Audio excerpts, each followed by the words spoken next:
adalah risiko. Kenapa saya pilih offline? Sehingga SKSK saya sejak tahun 2003 itu tidak saya urus dan sebagainya, masuk dinas dan sebagainya. Sehingga ikhwan, ya, pandangan yang jelas ini di dalam buku Syekh Mustafa Masyhur yang Qadhiyah Asasiyah dalam dakwah, yang perlu ditekankan pertama adalah pandangan yang jelas. Untuk bisa cari dari awal, terus dilakukan sehingga iltizam komitmen kita akan semakin jelas. Jangan sampai dibenturkan. Ketika pandangan itu jelas, maka apa yang kita lalui tidak perlu dibenturkan. Mana lebih utama mana ini dan ini, ya. Bukan utama mana ini, tapi prioritas mana yang harus kita lakukan. Semuanya saling melengkapi, ya, saling melengkapi. Lebih penting mana kerja dakwah politik dan kerja dakwah kultural. Tidak ada yang tidak benturkan. Mana prioritas yang harus kita lalui lebih dulu, ya. Sehingga kita ketika bekerja itu tidak euforia, ini yang lebih penting, itu tidak penting. Kalau di dalam pandangan kita masih itu, berarti kita kembali lagi pemahaman tentang sunniyatul Islam. Jadi kita belum lagi menyadari kembali materi sunniyatul Islam. Kalau kita masih mengkotak-kotak, lebih dulu mana, selesai kuliah atau menikah? Nah, itu berarti sudah tidak semulia lagi, karena tidak ada hubungan antara kuliah dan menikah itu. Yang ada adalah antum sadar nggak dengan pilihan ini terhadap risiko-risiko yang ada. Maka ikhwah semuanya, dari pandangan yang jelas itu, yang pertama adalah dilandaskan dengan yang pertama adalah kuwatul akidah. Jadi pandangan jelas itu muara utamanya adalah kuwatul akidah. Sejauh mana kita memahami keyakinan dan keimanan kita. Maka penting sekali kembali ketika antum mungkin di sela-sela kesendirian itu baca kembali apa makna rukun iman. Rukun iman kepada Allah sampai kepada qada dan qadar.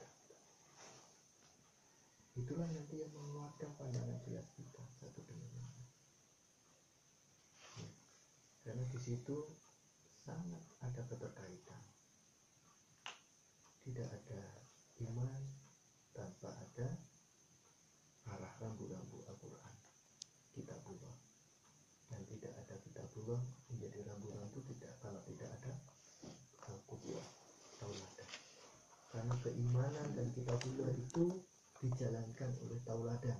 Siapa tauladan kita? Yaitu para rasul dan anbiya. Sehebat-hebatnya kita menguasai kitabullah, tapi kita tidak bisa menyambungkan dengan Al-Qudwah, tauladan, maka kita tidak akan merasakan keimanan.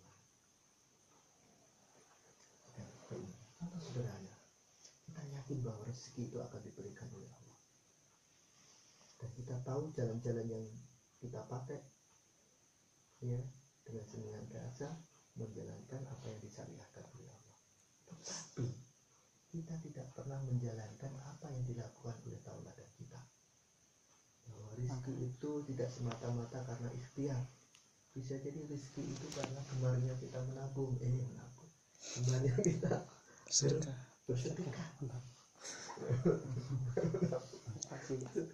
Ya, itu bagian dari kaitan itu tadi. Bisa jadi kita gemar bersedekah, tetapi kok rezeki sulit banget dan sebagainya. Bisa jadi itu kaitannya qada dan qadar. Kalau kita tidak sadari itu dan sebagainya, ya, dan apalagi kita tidak menyadari, oh itu memang qada dan qadar saya, tetapi perilaku kita tidak merasa diawasi oleh para malaikat. Atau atas kemaksiatan yang kita lakukan, ya sama saja akhirnya. Bisa jadi kita yakin dan kita menjalankan syariat, kita mentauladani, dan kita juga memahami kodok dan koda, tetapi karena kita tidak menyadari bahwa malaikat itu secara bergantian mengawasi kita. Oh, bisa jadi maksiat yang kita lakukan itu justru yang akan menghambat antara 1, 2, 3, 5 dan ke-6. Bisa jadi karena kita tidak merasa diawasi atau muraqabah, ya, diawasi oleh Allah lewat para malaikat, sehingga kita mudah sekali membuat maksiat. Maksiat itu apakah harus menyalahi syar'i? Tidak harus. Ya. Maksiat itu tidak harus menyalahi syar'i. Di antaranya tidak bisa mengendalikan nafsi, itu di antaranya juga bisa bermaksiat. Ya. Maka ketika Ali bin Wallahualam, hadis ini sahih atau tidak, tapi ini sering menjadi landasan guyonan bagi seseorang. Kalau melihat wanita pertama kali itu pahala, kalau yang kedua itu dosa. Ya. Apa itu? Pernah baca nggak? Saya dulu kalau di bukunya menikahlah itu loh, Fauziul Azim itu apa? Buku apa itu? Buku menikah itu di Fauziul Azim itu. Pernah baca buku nggak? Fauziul Azim. Itu kan saya baca kutipan, tidak tahu, saya belum menemukan hadis itu hadis sahih atau bukan. Tetapi itu menjadikan ada pandangan pertama itu pahala, pandangan kedua dosa. Tapi sederhananya, ya kita ini kan kalau ketika tidak ada pengawasan dari Allah, bisa saja semuanya pandangan pertama. Ya. Bisa jadi semuanya pandangan pertama. Ya. Ya. Ketika ke kampus memandang dia, pandangan pertama, setelah itu tidak mandang. Tiba-tiba kita sepedahan lewat di depan rumahnya, ketemu, oh pandangan pertama. Sengaja. Pertama ternyata lihat internet dan sebagainya, buka Facebook, cari namanya ini, pandangan pertama. Jadi bisa jadi semuanya pandangan pertama. Karena apa yang disebut pandangan itu adalah dalam satu kali, setelah itu diulangi lagi dan sebagainya dalam waktu yang sama. Ya. Itu disebut pandangan pertama. Apakah ketika kita bertemu di kampus memandang pertama, setelah itu tidak menantang, tapi ternyata di dalam hati kita tergelitik, oh siapa sih dia? Mencari di internet, tanya-tanya namanya siapa. Oh, apakah itu tidak pandangan kedua? Apa tetap pandangan pertama? Ya. Terus mencari yang lainnya dan sebagainya. Itu bisa jadi adalah bagian dari kemaksiatan yang tidak pernah kita sadari. Ya. Bisa jadi itu menjadi penghambat dalam kehidupan kita. Ya. Ya. Jadi yang kedua, yang pertama adalah kuwatul akidah. Yang kedua adalah kuwatul wisdah dan ukhuwah. Jadi Allah, bahwa implementasi akidah kita ini adalah bagian dari proses komunitas. Islam ini tidak bisa dijalankan tanpa komunitas. Sholat saja nilainya berbeda antara sholat sendirian dan sholat berjamaah. Bahkan amal-amal yang lain banyak sekali yang tidak memiliki nilai kecuali dia harus bersama. Maka nilai kekuatan kita adalah dalam persatuan dan ukhuwah. Jadi bagaimana kita memandang dalam proses pandangan itu adalah bagaimana kita tidak hanya memandang diri kita, tetapi memandang lebih jauh komunitas kita. Maksudnya adalah bagaimana langkah-langkah kita ini adalah bangunan pertata yang rapi untuk membangun sebuah kekuatan wisdah itu tadi. Bisa jadi antum tidak bisa menjadi guru bahasa Inggris karena antum bukan jadi orang bahasa Inggris, Tetapi begitu juga saya tidak akan bisa menjadi guru biologi karena saya tidak. Bangunan itulah yang harus kita tata. Bahwa kita ini adalah bagian dari komunitas. Tidak semuanya harus sama, tidak. Tetapi bagaimana kita menempatkan diri kita ini pada fungsinya masing-masing. Maka di dalam ukhuwah dan persatuan dan ukhuwah itu yang ada adalah tafahum dan ta'awun. Bukan sampai kepada mendikte, ya. Antum jadi, kalau antum saya ajari, antum dari dokter ini begini-begini, antum akan berkreasi terus semaksimal mungkin sesuai dengan konteks antum. Saya hanya memahami dan apa yang bisa saya tahu. Tanpa harus antum harus begini. Antum lebih tahu dari situ. Sehingga akhirnya muncullah bagaimana ketika kita kemarin itu ikhwah-ikhwah kita dikumpulkan sedunia, dikumpulkan di Turki itu dalam rangka untuk membahas permasalahan persatuan umat. Ya, diceritakan bagaimana dakwah di Turki itu suara. Jadi ketika Kemal Atatürk itu mendominasi seluruh lini umat Islam waktu itu tahun 2019, 23, 24 itu hanya minta saja boleh azan jadi bahasa Turki, boleh masjid ganti apa saja, tapi izinkan kami agar kami mendirikan sekolah, namanya sekolah Miligorus itu, sekolah imam masjid. Jadi ketika ikhwah kemarin dikumpulkan di sedunia, dikumpulkan di sana, itu cerita. Jadi para ulama itu yang ketinggalan sisa-sisa dinasti Turki Utsmani hanya minta Miligorus itu tetap berada. Kami tidak akan masuk masjid, kami tidak akan macam-macam dan sebagainya. Ternyata itu adalah strategi dakwah yang luar biasa dan dibuktikan kemarin ketika kudeta itu yang menggerakkan semuanya masjid, imam-imam masjid, ribuan imam masjid itu mengumandangkan masjid-masjid yang ada di Turki, ada di Turki. Dan di sana ketika Erdogan ini adalah seorang manajer hebat, ya. Dia tidak hanya mengelola kapasitas ikhwah di sana,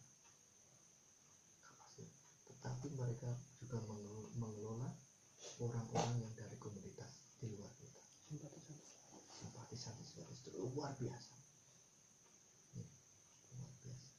Dia memiliki pendukung setia yang luar biasa dari ikhwah, dan dia mampu mengkapitalisasi orang yang ada di sana. Lewat mana? Memang seperti kita ini. Kita aktif di lingkungan kita masing-masing. Ikhwah yang ada ini, ikhwah yang lain, semua. Bahkan penyelamat kudeta kemarin itu yang ada di intelijen Turki itu luar biasa. Bayangkan, kalau kita di UNED ini aja baru sampai dekan, belum sampai rektorat dan sebagainya, mungkin kepala perpustakaan dan sebagainya. Di sana itu sudah sampai dari kepala intelijen. Sehingga dalam waktu singkat berita itu bisa dibalikkan. Ya, ini adalah kekuatan persatuan. Ya, buatkan citra diri antum mulai saat ini, apa antum yang harus antum posisikan. Yang ketiga adalah kekuatan fisik dan persenjataan. Subhanallah, ini menjadikan perhatian bagi kita semua. Saya sendiri setelah 6 mengetahui ternyata karena ini kolesterol tinggi, ya, tensi rendah, asam urat rendah, gula darah rendah, ternyata kolesterol. Apa? Oh, kalau kolesterol itu bukan zat, bukan satu hari itu cukup lama. Berarti antum itu pola makannya yang salah ya. Pola makannya yang salah. Nah ini setelah pulang mukoyam itu saya cerita ke istri, nggak boleh ini. Nah ini istri itu semenjak saya pulang mukoyam itu semua masakannya di tim apa di hidang kalau orang kan di Mexico. Jadi semuanya ikan di pepes, nanti ngono di ungkep dan sebagainya. Enak. Ya seperti itu. Ya. Ya karena ternyata saya tanya ke istri apa sih dampaknya nanti? Ya. Apakah nanti darah tinggi? Oh, tidak ada hubungannya. Kolesterol itu dari hubungannya dengan jantung. Jantung apa? Ya nanti jantung koroner. Istri saya lebih paham. Ya. Lebih paham. Dapat jantung koroner. Kalau itu. Rahman nih. Namanya ini akhirnya. Kodok apa? Akhirnya dari situ akhirnya saya juga cukup berhati-hati gitu. Jadi ternyata selama ini kita ini kurang dalam rangka untuk banyak dokter-dokter kita, spesialis banyak, bahkan spesialis bedah saraf, spesialis saraf, bahkan yang terbaru ini dokter Didit itu spesialis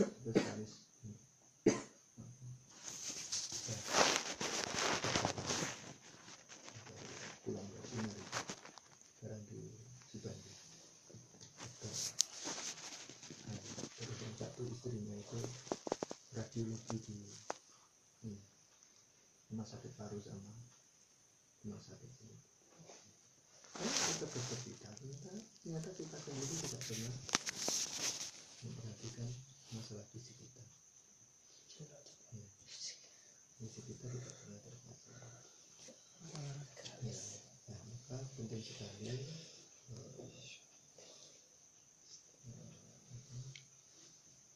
ngecek ini. Ya, ini dokter-dokter ini harusnya sudah mulai memikirkan ikhwah-ikhwah itu yang tahu apa. Kalau dulu waktu awal-awal saya masih sedikit itu kita rutin dulu cek kesehatan. Tapi setelah ikhwah banyak itu akhirnya padahal BSMI juga banyak dokternya dan sebagainya. Tapi karena dan semoga ini satu sisi ini menjadikan pelajaran bagi saya sendiri ya, untuk memperhatikan masalah-masalah fisik ini dan sebagainya ya. Sehingga Allah jamaah yang tidak mengasaskan gerakannya kepada ketiga kekuatan tersebut tidak akan menjadi alternatif yang terbaik ya. Jadi 4 dasar ini yang tidak muncul dalam diri para kader, akidah yang kuat dan saling ya, persatuan dan ukhuwah yang kuat, kekuatan fisik dan persenjataan yang kuat. Buku ini bahkan sudah membicarakan masalah persenjataan. Pasar. Pel. Boleh kalau untuk perang. Kalau untuk mengepel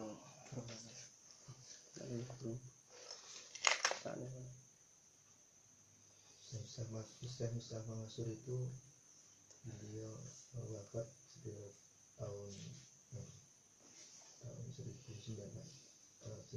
90-an. Beliau mursyid ke keempat kalau enggak. Bukunya sampai enggak ada tahun. Episode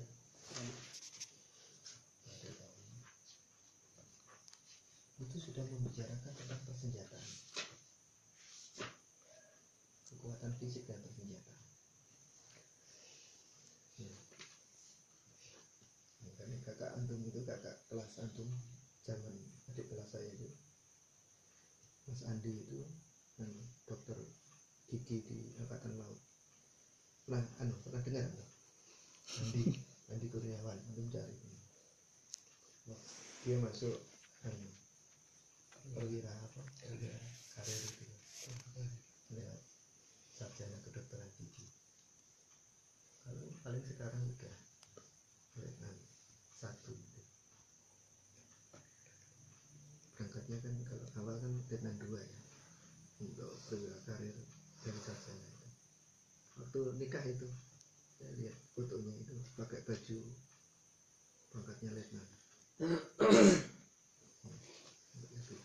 Wilayah-wilayah yang tidak pernah kita masuki ternyata sudah mulai dimasuki oleh Eko. Bahkan aku di dalam rapat-rapat DPP itu, bahkan Panglima TNI, ya, para kepala staf kepolisian itu sudah biasa. Ya. Bahkan setiap keputusan-keputusan kita itu selalu berkoordinasi dengan mereka-mereka.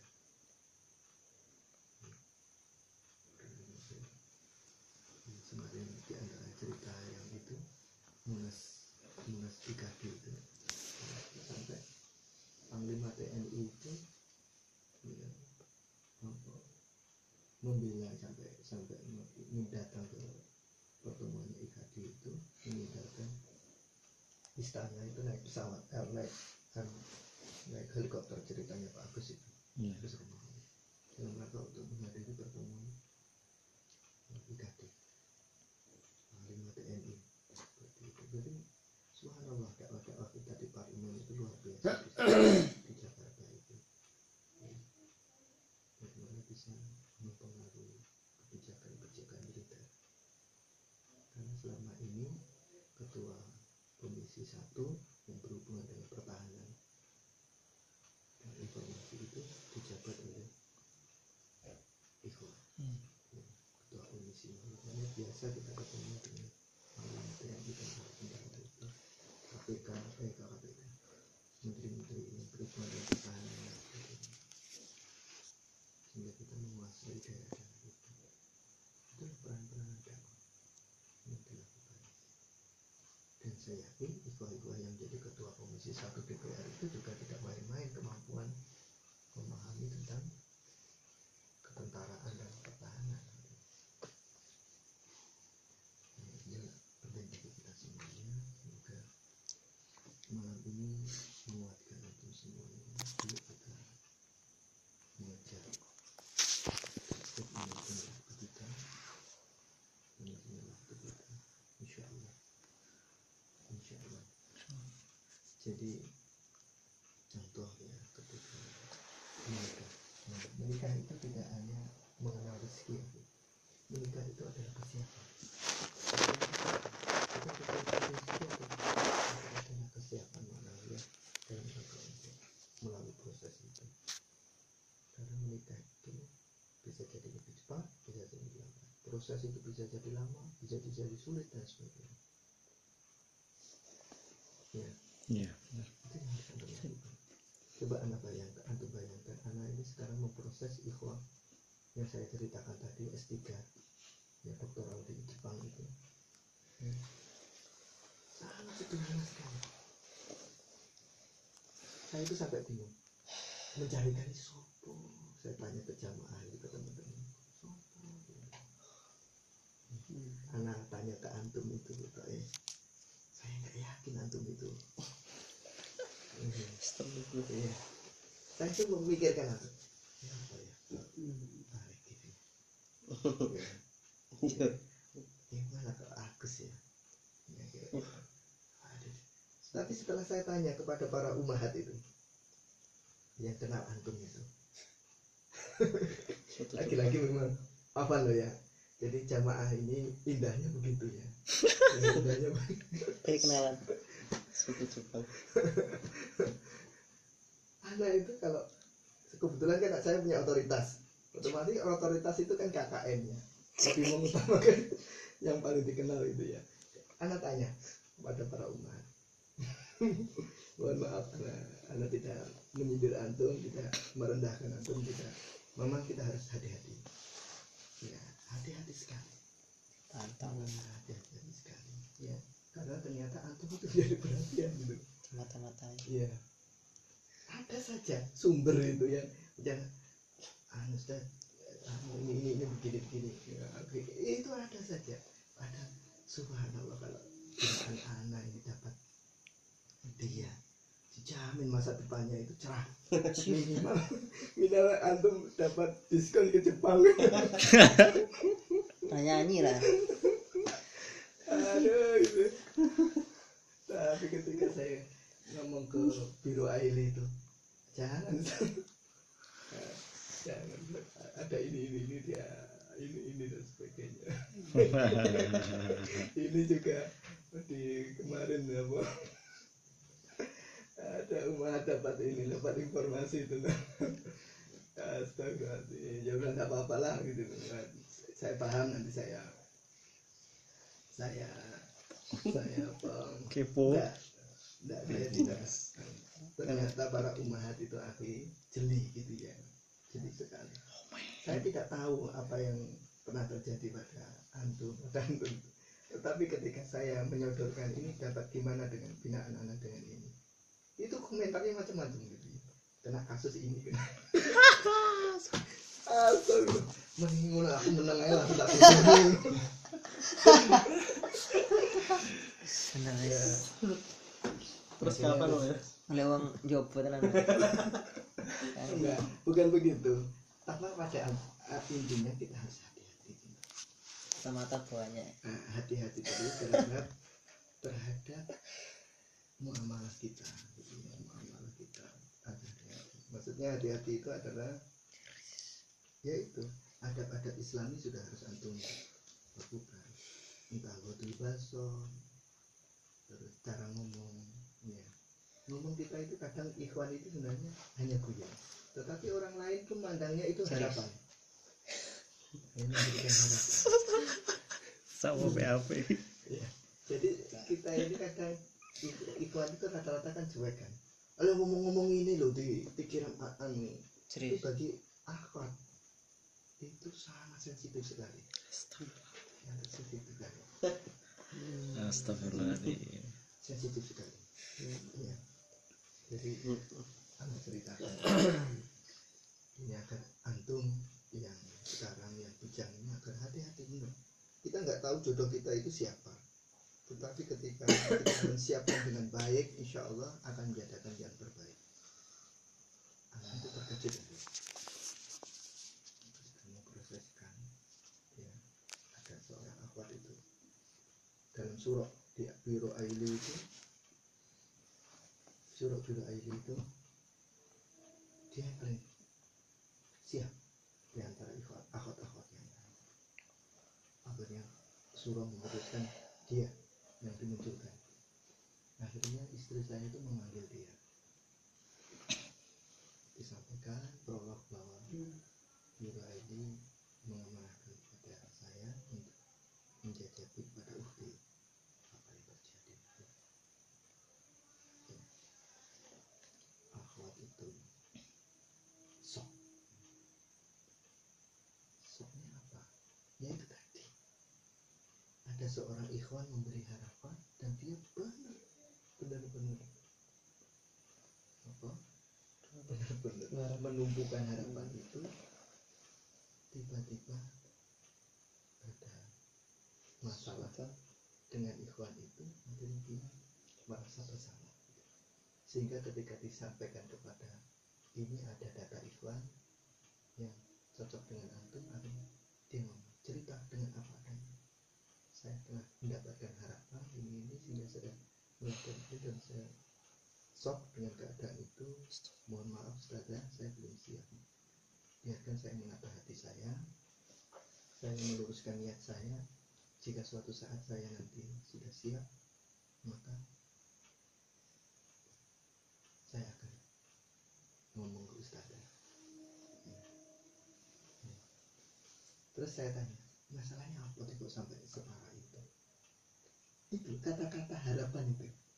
Makanya antum hati-hati. Entah SMS dengan ada canda dikurangi. Antum upload sesuatu mengarah tendensius, kurangi. Ayo banget ah.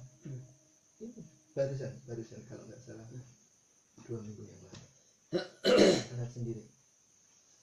masuk kok sampai lihat ini toh.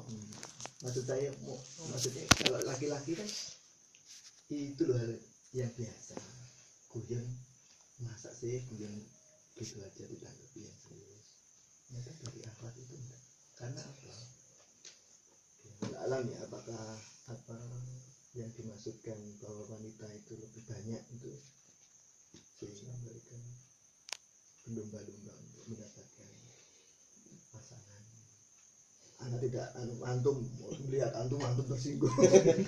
Maksudnya memberi pandangan itu. Jadi itu harus hati-hati. Siapa cari antum terbaik. Sampai waktu ya. Ya, Bibi. hati-hati, intinya begitu. Saya ceritakan itu tadi. Akhirnya, waduh ini kalau di antara binaan anak mendapatkan dia,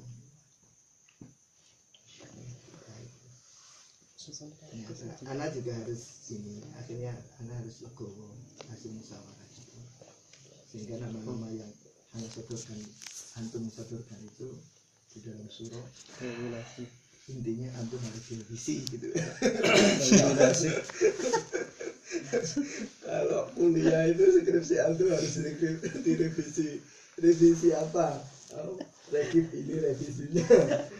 Ini Revisi metode. Revisi. Metode penelitian. Revisinya ini. Literatur ini. Ya, gitu. Ya itu lucu-lucunya memang begitu. Makanya anak itu ketika antum itu cerita-cerita itu kadang, makanya saya ceritakan kisah saya memproses itu kemarin, seperti kemarin cerita itu kemarin ceritakan salah di antara antum itu benar 5 tahun yang lalu saya ingat itu saya itu datang seorang ikhwan itu, dan dia bukan binaan saya.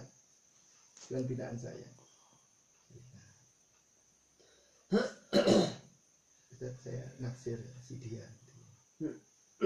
anak mana anak Jember tapi orang kuliah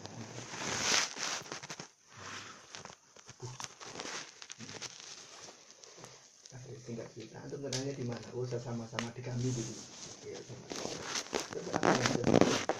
tolong mudahkan dia antara isi ini gitu ya. Akhirnya wes tak tekad itu sopo murabine akhirnya tak tembung murabine cik alot gitu ya. Terus saya nggak kurang akal, ketua DPD nya saya hubungi, gimana? Oke, jalan. Akhirnya mau nggak mau murabine akhirnya menerima ya, menerima. Tetapi akhirnya membuat saya shock itu setelah lama nggak ketemu. Sekitar 2-3 tahun berikutnya itu masalah keluarga. Karena saya dapat dengarnya itu dari para pemahat. Mau tidak mau kan mesti akan nembak saya kan, saya yang memproses ini. Gimana sih itu? Tembak saya yang proses itu. Akhirnya alam ceritanya bagaimana waktu itu ya, dia ketemu saya ya, akhirnya saya ajak ketemu jam 10 malam sampai jam 3 saya ngobrol. Tapi istri antum itu kan bukan pilihan jamaah, betul nggak? Betul. Istri antum pilihannya siapa? Pilihan antum sendiri kan? Antum masih ingat dulu antum datang ke saya memintakan itu, antum sakiti dia, bahkan antum bermesraan dengan berkholwat dengan wanita lain dan sebagainya seperti itu. Ini curhatan istri antum ke Umar. Antum kok seperti ini sampai elak ini penting. Mungkin terakhir, kalau antum itu menikahnya karena saya menghasilkan biodata, mungkin antum bersikap itu benar. Loh, ini loh antum pilih sendiri, antum minta sendiri, antum cari sendiri, antum perlakukan dia seperti itu.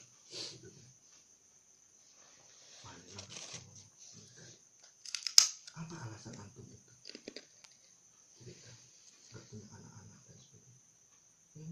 apakah itu penyebabnya istri antum? Gitu kan.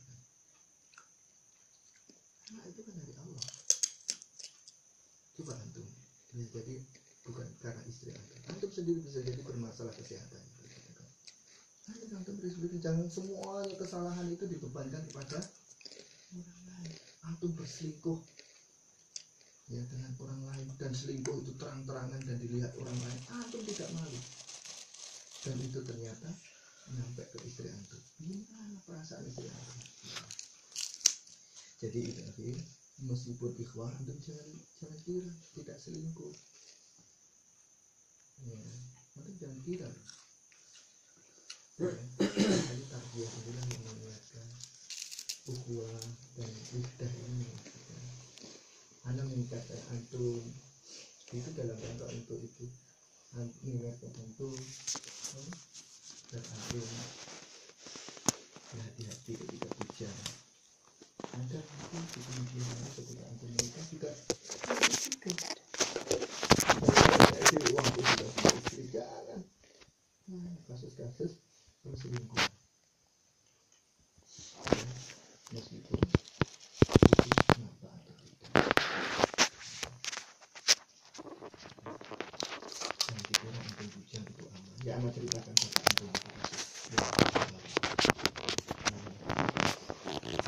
dan orangnya tidak neko-neko. Dan saya yakin antum salah satu di antara antum itu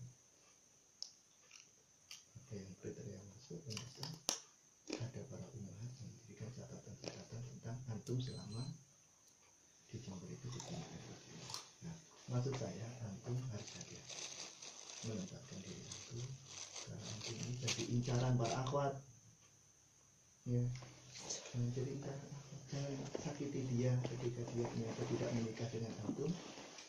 Sok ya. Karena antum pernah bercanda.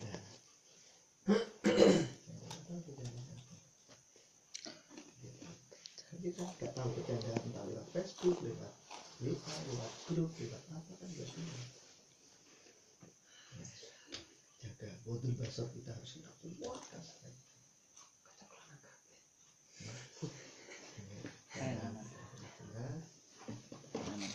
Ya, itu mohon maaf saya mungkin jarak usia dengan antum terlalu jauh. Itu yang saya alami, tapi